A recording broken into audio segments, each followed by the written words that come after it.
Ainsi furent achevés les cieux et la terre et toute leur armée.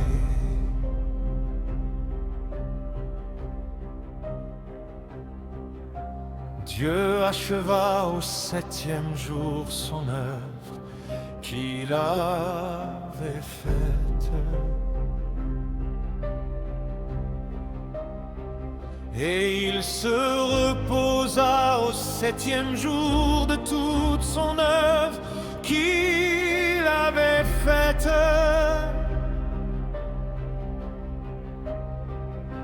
Dieu bénit le septième jour et il le sanctifia, parce qu'en ce jour il se reposa de toute son œuvre qu'il avait créée en la faisant. Que voici les origines des cieux et de la terre quand ils furent créés.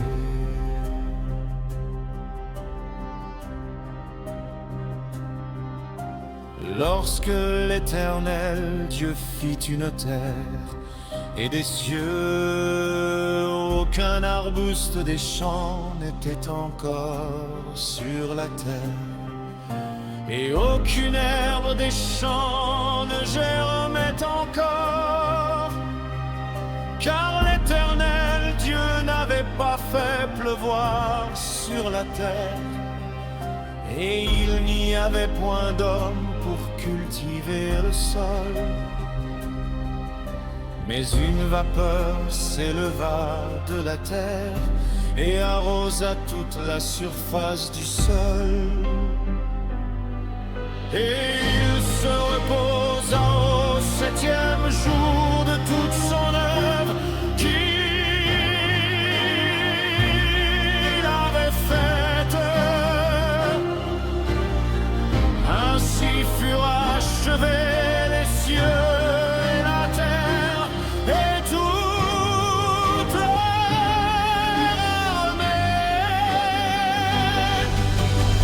Ainsi furent achevés les cieux et la terre et toute leur armée.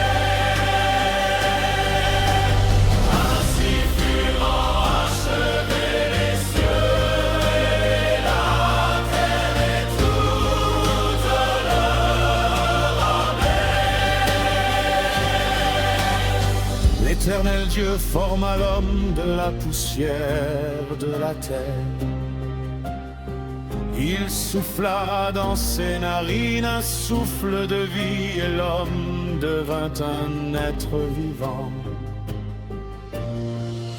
Puis l'Éternel Dieu planta un jardin en Éden du côté de l'Orient, et il y mit l'homme qu'il avait formé.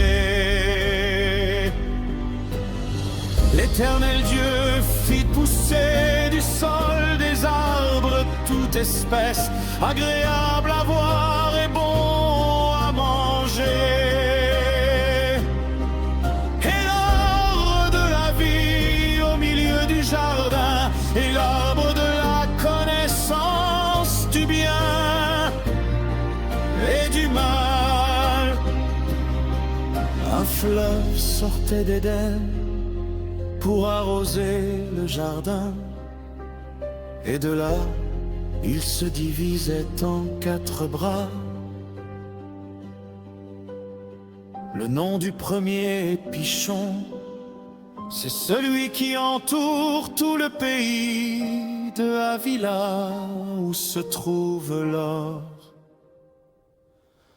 L'or de ce pays est pur.